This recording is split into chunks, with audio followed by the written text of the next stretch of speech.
दोस्तों ये कहानी एक 19 साल की पैरालाइज लड़की की है जिसकी फैमिली में कोई नहीं है और जो लोग इसका ध्यान रखते हैं वही इसके साथ भटाभट करते हैं और जबरन उसकी मजबूरी का फ़ायदा उठाते हैं। और इसी बीच एक आदमी भी वहां पर आता है जो खुद को उसका अंकल बताता है। तो चलिए देखते हैं क्या ये सच में इसका अंकल है या फिर ये भी इसके साथ भटाभट करने आया है। अगर आपको खुल्लम खुल्ला सीन देखना है तो अभी हमारे टेलीग्राम के चैनल पर ज्वाइन हो जाओ, लिंक आपको नीचे डिस्क्रिप्शन बॉक्स में मिल जाएगा। कहानी की शुरुआत में हम मिक्सी नाम की एक लड़की को देखते हैं जो कि एक पैरालाइज होती है, यानी वो अपने बिस्तर से हिलडुल नहीं सकती है। इसलिए शहर के बहुत सारे लोग उसका फायदा उठाते हैं और उसके साथ जबरदस्ती करते हैं। मिक्सी के पेरेंट्स की बहुत पहले मौत हो चुकी थी, इसीलिए इसे अपनी फैमिली के बारे में कुछ भी नहीं पता है। इसीलिए मिक्सी की देखभाल के लिए चर्च के 2 ऑफिसर को रखा गया था जो कि उसका बिल्कुल भी अच्छे से ख्याल नहीं रखते थे।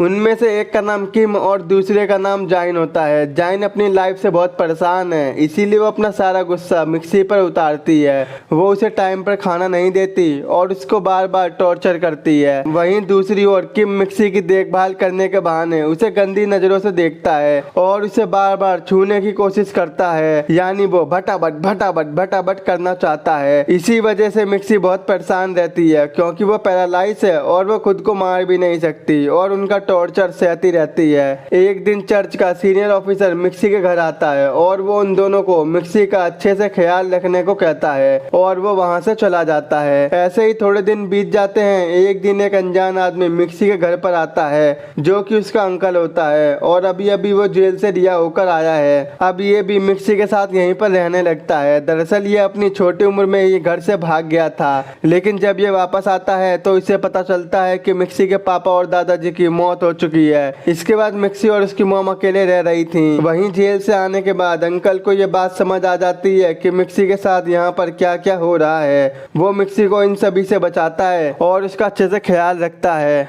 वो उसे खुद ही नहलाता है और उसे अच्छे से खाना खिलाता है। वो उसकी हर एक विश को पूरा करता है और उसकी सारी बात मानता है। पहले जहाँ मिक्सी बेजान पड़ी रहती थी, लेकिन अब वो खुश रहती है और वो अपनी जिंदगी को अच्छे से जीने लगती है। लेकिन ये बात किम को अच्छी नहीं लगती क्योंकि अंकल के यहाँ आ जाने से किम मिक्सी के साथ कुछ भी नहीं कर पा रहा था। इसीलिए वो चर्च के ऑफिसर से बोलता है, सर अंकल अभी अभी जेल से छूट कर आया है, इसीलिए मिक्सी का उसके साथ रहना ठीक नहीं है और उसे यहाँ से भगा देना चाहिए। तो इस पर चर्च का सीनियर ऑफिसर किम से बोलता है, अंकल यहाँ पर रहेगा या नहीं ये सारा फैसला मिक्सी ही करेगी, हम इसमें कुछ भी नहीं कर सकते। वहीं पर हम देखते हैं मिक्सी अंकल के साथ घुल मिल चुकी है और अब वो अपनी लाइफ में बहुत खुश है। लेकिन थोड़े ही दिनों बाद मिक्सी की सारी खुशियां खत्म हो जाती हैं जब एक पुलिस ऑफिसर मिक्सी के घर में आता है और वो अंकल से कहता है कि तेरा मिक्सी के साथ रहना ठीक नहीं है। अगर मिक्सी को ये बात पता चल गई कि जिस लड़की के साथ तूने रेप और मर्डर किया है वो कोई और नहीं बल्कि मिक्सी की मॉम थी, तो उसका दिल पूरी तरह से टूट जाएगा। ये सुनकर अंकल को बहुत बुरा लगता है, इसीलिए वो मिक्सी को बाय बोलकर वहां से चला जाता है।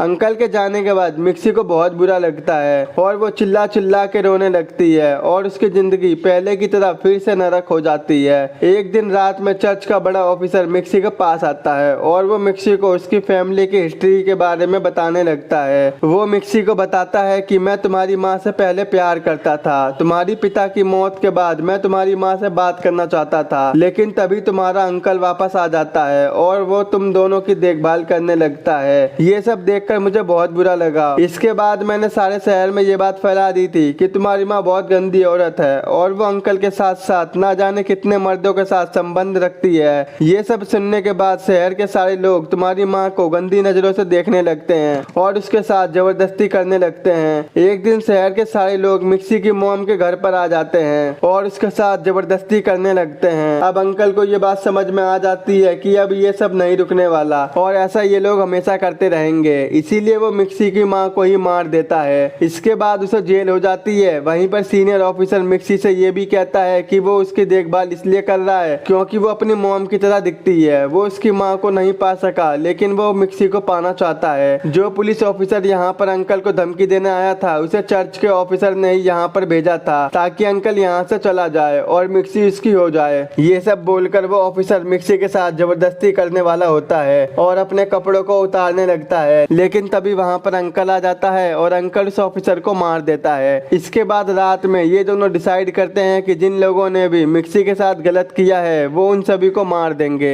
अगली सुबह जब किम और जाइन यहाँ पर आते हैं तो वो दोनों जाइन को मजबूर करते हैं ताकि वो किम को मार डाले, और जाइन ऐसा ही करती है, वो किम को मार डालती है। रात होते ही जब कुछ लड़के मिक्सी को टॉर्चर करने आते हैं तो वो अंकल एक एक करके सबको मार देता है। अगले दिन वो पुलिस ऑफिसर भी चर्च के ऑफिसर को ढूंढता हुआ यहाँ पर आता है। जब वो मिक्सी को देखता है तो वो भी उसके साथ भटाभट भटाभट भटाभट करना चाहता था। ये सब जानकर अंकल को बहुत गुस्सा आता है और वो उस पुलिस ऑफिसर को भी मार देता है, लेकिन यहीं पर जाइन और अंकल को गोली लग जाती है और इन दोनों की भी यहीं पर मौत हो जाती है। इसके बाद मिक्सी घर से बाहर निकलती है और मन ही मन में सोचती है कि शायद अब इसके साथ कुछ गलत ना हो, और यहीं पर इस मूवी का एंड हो जाता है। दोस्तों, इस मूवी का नाम है द अंकल, जो कि साल 2018 में रिलीज हुई थी। अगर आपको फुल खुल्लम खुल्ला सीन के साथ एक्सप्लेन देखना है तो अभी हमारे टेलीग्राम के चैनल पर ज्वाइन हो जाओ, लिंक आपको नीचे डिस्क्रिप्शन बॉक्स में मिल जाएगा। आई होप अगर आपको मेरा एक्सप्लेन पसंद आया हो तो आज ही हमारे चैनल को सब्सक्राइब, वीडियो को लाइक और शेयर जरूर कर देना। तो मिलते हैं आपसे ऐसी नेक्स्ट वीडियो।